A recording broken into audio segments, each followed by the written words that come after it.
Wadau leo sijawaambia man. Nilienda kupelekea demo wangu maua. Kuliko nipelekea maua, akaniambia maua nipelekea nyuki. Bro alinisho nipelekea nyuki.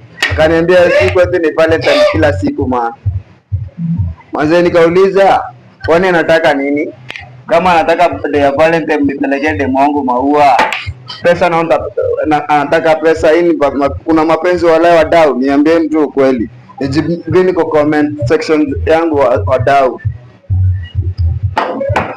Manze iliniuma sana. Nikamwambia kila siku kwetu ni sherehe. Kila siku kwetu ni sherehe na ni Valentine bado. Alinisho kama anataka kumpelekea maua nipe uradi. Nikashindwa nitatoa wapi uradi wadau?